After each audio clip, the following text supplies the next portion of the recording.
Impact Family, impacting the world through healthy family. Shalom sahabat Impact Family yang dikasih Tuhan. Saudara-saudara, kemenangan dalam Kristus itu luar biasa, ya. Sering kemenangan itu disalahartikan dari sisi pandangan dunia. Orang yang berkemenangan itu adalah orang-orang yang berhasil secara materi, secara kehidupan di dunia ini, ya. Selalu pembandingannya demikian. Orang berpikir kalau orang yang diberkati itu adalah orang-orang yang materinya cukup, yang hidupnya berkecukupan, ya. Memang kita yang penting hidup itu di dalam Kristus, berkemenangan itu pandangannya berbeda. Kalau Rasul Paulus di dalam 2 Korintus pasal 2 ayat 14a dia mengatakan, tetapi syukur kepada Allah yang dalam Kristus selalu membawa kami ke jalan kemenangannya, ya, selalu membawa kami. Bagi Paulus dia mengatakan membawa kami kepada jalan kemenangannya. Nah, lalu kalau dari firman Tuhan ini menegaskan bahwa kemenangan yang sejati terjadi ketika kita hidup di dalam Kristus, terlepas dari situasi yang kita hadapi.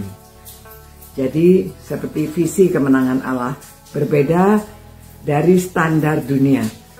Ia melihat hati dan tetap percaya, tetap taat, dan tetap berharap kepada Tuhan.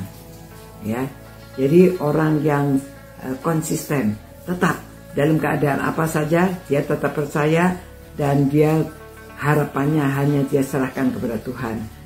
Nah, ketika kita berjalan bersama Kristus, bahkan di tengah-tengah badai kehidupan, kita tidak sedang kalah.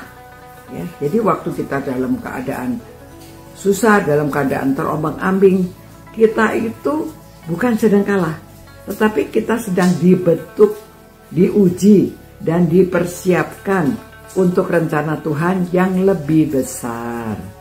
Ya, hidup berkemenangan bukan berarti kita tidak, ya mungkin tidak terperosok atau tidak jatuh gitu ya. Tetapi walaupun kita jatuh, kita bangkit lagi, ya. Tangan Tuhan menuntun kita bangkit lagi bersama Kristus. Kita menang bukan karena kekuatan sendiri, tetapi karena kuasa Kristus yang bekerja di dalam kelemahan kita. Ya, Tuhan Yesus mengatakan di dalam kelemahan itu kasih karuniaku cukup. Ya, pada waktu Paulus berdoa karena dia ada duri dalam daging. Nah, memang dalam kehidupan yang nyata ya, ada orang sering bersaksi mengenai bagaimana dia mulainya kehilangan satu pekerjaan yang tertentu. Lalu dalam pekerjaan yang tertentu dia kehilangan, apa dia di layoff itu apa namanya, di PHK. Lalu orang-orang berpikir, oh kok dia sampai di PHK, padahal dia anak Tuhan. Ternyata setelah beberapa waktu dia menunggu dalam penantian, dia tetap berharap, dia tahan uji, dia tetap hidupnya menjadi berkat, menjadi terang di dalam lingkungannya. Lalu akhirnya ada yang menawarkan pekerjaan yang lebih baik, ya. Ada yang menawarkan pekerjaan yang lebih baik. Jadi dia bilang, oh baru ngerti ya. Oh makanya kemarin tuh dia di PHK itu ternyata Tuhan menyediakan pekerjaan yang lebih baik. Nah itulah berkemenangan, ya. Nah kalau di Alkitab kan seperti contohnya Yusuf, sepertinya dia itu orang yang, aduh kok susah amat ya, udah dijual, difitnah, di penjara, waduh banyak bertubi-tubi, ya seperti orang udah jatuh ketimpa tangga gitu ya, terus menerus. Tetapi akhirnya ternyata Tuhan meninggikan dia menjadi penguasa di Mesir, ya orang kedua di Mesir, dan dia menjadi penguasa, dan sehingga banyak jiwa keluarganya diselamatkan, bahkan dari situ diproses untuk rencana Tuhan yang luar biasa bagi dia, ya. Saudara, sebenarnya memang ada banyak contoh ya, seperti pernah saya ceritakan mengenai Corrie ten Boom.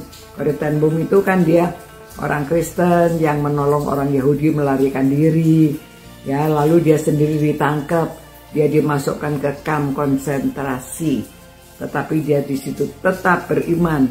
Bahkan saudara perempuannya juga meninggal di dalam kamp itu, ya, tapi dia terus beriman, dan setelah perang ia bahkan mengampuni orang-orang yang sudah jahat kepada dia, itu dia ampuni. Jadi dia tetap sehingga dia menang dalam kehidupan. Itulah kemenangan yang sejati. Ya, pernah mengalami kesusahan tetapi dia dapat mengatasi. Jadi saudara, kemenangan dalam Kristus itu bukan tentang apa yang kita miliki, berkat-berkat materi, tetapi siapa yang menyertai kita. Siapa harapan kita, ya. Dan kita tidak pernah kalah. Jatuh bangun lagi, tetap berjuang, ya. Dan kita tahu bahwa Tuhan selalu menyertai kita. Saya harap saudara dan saya, kita bisa hidup berkemenangan, ya. Mari kita berdoa dan mohon supaya Tuhan memberikan kekuatan, apalagi kalau saudara-saudara di dalam keadaan susah, saudara merasa saudara ini kok, aduh, masih dalam keadaan yang di bawah gitu, ya. Tapi saudara jangan khawatir, tetap berharap pada Tuhan. Tuhan akan angkat tangan saudara, saudara akan mengalami kemenangan. Tetap berharap pada Tuhan, ya. Tuhan, terima kasih Tuhan, karena Tuhan sudah menang atas dosa, Tuhan sudah dibangkitkan, dan Tuhan sudah menang juga atas maut. Tuhan, terima kasih Tuhan. Biarlah Tuhan mengajarkan kami supaya terus berjalan dalam kemenangan-Mu. Meski hidup tidak selalu mudah, tetapi Tuhan, teguhkanlah iman kami. Pakailah hidup kami supaya menjadi berkat, dan nama Tuhan diharumkan melalui kami. Seperti apa yang diucapkan dalam firman-Mu. Tolong kami Tuhan, supaya kami menang dan nama Tuhan diharumkan. Terima kasih Tuhan, di nama Yesus kami berdoa. Amin. Ya saudara-saudara, mari kita mengharumkan nama Tuhan melalui hidup kita yang berkemenangan. Sampai jumpa pula, Tuhan memberkati saudara-saudara. Dan jadilah berkat, ya. Sampai jumpa. Ciao. Impact Family, impacting the world through healthy family.